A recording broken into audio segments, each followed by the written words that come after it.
En ayant vu les différents mots reliés au mot montagne qui n'a pas été présenté, la personne, elle a généré, ou le mot a été associé automatiquement, elle a vu une montagne où elle a associé tout ça au mot montagne, et ultérieurement, elle ne peut pas faire la distinction entre ce qu'elle a imaginé et ce qu'on lui a présenté. Et d'une certaine manière, elle l'a en mémoire, puisqu'elle l'a généré. De quoi remettre en question l'idée d'une mémoire infaillible.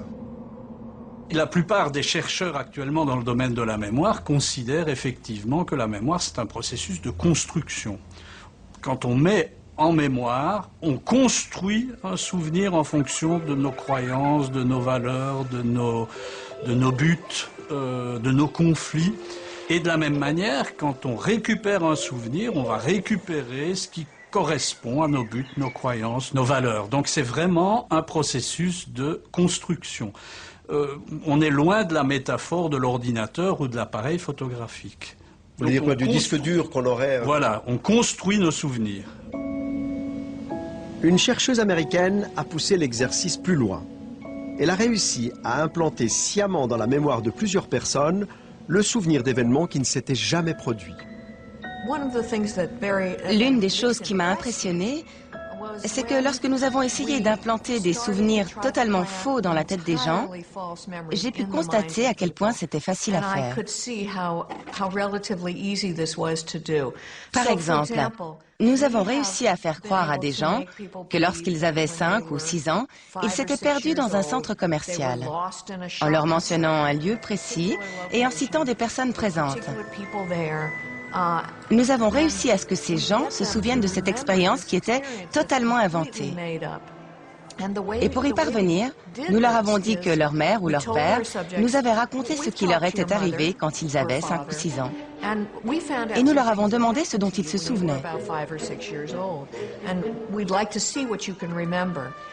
Ensuite, nous leur avons raconté quelques détails de cette histoire inventée, cette expérience de s'être perdu, d'avoir peur, d'avoir pleuré, et puis d'avoir été retrouvés et remis à leur famille.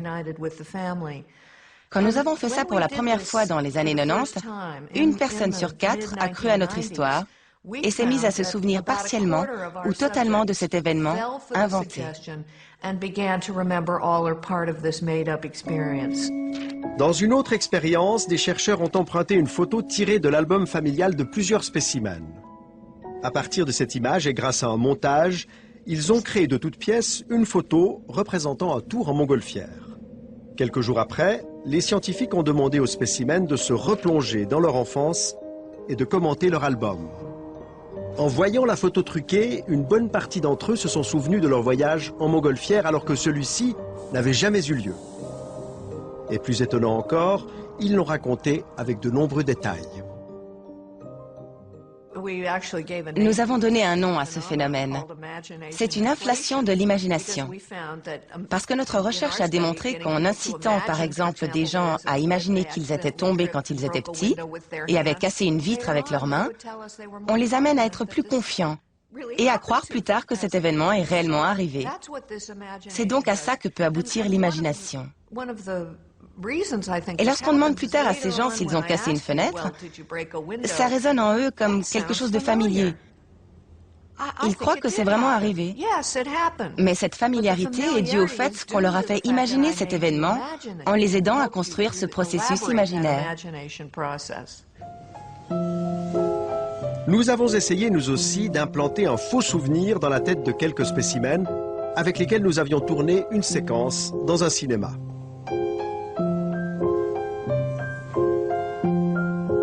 Quelques mois plus tard, nous les avons invités à un apéritif.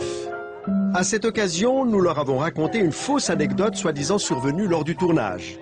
Nous leur avons fait croire que Luna, une petite fille devenue notre complice pour l'occasion, était présente dans le cinéma ce jour-là. Moi, je me souviens de toi, Luna. Et qu'elle avait renversé du café sur le pantalon de Luigi. Heureusement que tu te rappelles toi aussi. Au cinéma, Vous étiez là, vous, quand Luna nous servait les cafés, puis c'est avant qu'on tourne, quoi. C'était la Elle a honte. renversé le truc. Pour bien implanter ce faux souvenir dans leur mémoire, nous avons utilisé une vraie photo du tournage, mais en y ajoutant la petite Luna. Durant l'été, nous avons envoyé ce photomontage, parmi d'autres photos souvenirs, à nos spécimens. À l'automne, nous leur avons demandé de nous raconter quelques anecdotes sur le tournage. Bonjour. La présence de la petite Luna, allait-elle faire partie de ses souvenirs? Notre expérience a-t-elle marché? Quand je suis arrivée, elle devait être à la caisse. Donc je l'ai juste aperçue. Elle était dans la cage à l'entrée, où il y avait les biscuits, où on servait les cafés. Hein. Mais après, je me rappelle vraiment pas. Caroline, elle, ne se souvient pas de la tache de café, mais elle garde un souvenir très précis de Luna. Alors, Luna, je me souviens plutôt comme une petite fille un peu timide. Je l'ai pas personnellement beaucoup côtoyée pendant cette journée-là. Je me souviens d'elle quand elle est entrée dans le cinéma. Et je me souviens d'elle parce qu'elle voulait se rendre utile en aidant à distribuer les cafés. Donc elle a été rejoindre Chloé dans la petite cuisine et à la cafetière. Et par la suite, je l'ai personnellement pas beaucoup vue, mais je me souviens d'un moment en fait où elle était un peu recroquevillée vers Chloé, un peu. Donc je l'ai sentie assez timide en fait, et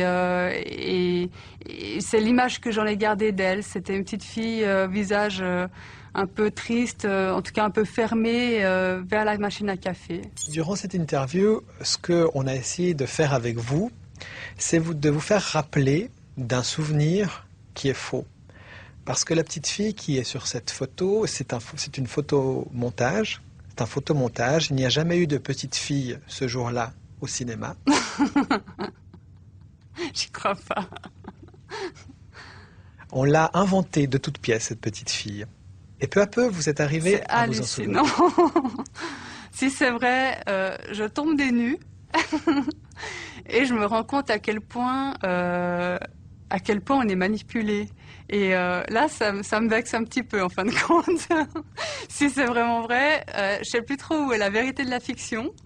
Et je suis impressionnée de voir à quel point on peut croire à une histoire aussi facilement. C'est-à-dire que la manière dont ça a été discuté, qu'on en a reparlé, pour moi, ça avait vraiment eu lieu. Ça avait vraiment eu lieu, même si je l'avais pas vu moi-même.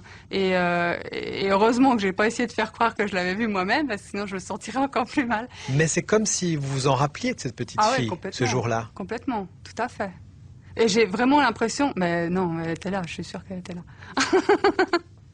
Parce que je la revois vraiment vers la machine à café, donc j'ai vraiment cette image extrêmement présente à l'esprit. Donc j'ai de la peine à imaginer qu'elle puisse ne pas avoir été là ce jour-là. Pour vous, elle était là? Pour moi, elle était là. Comme Caroline, personne n'est à l'abri d'un faux souvenir. Et votre mémoire en est certainement pleine.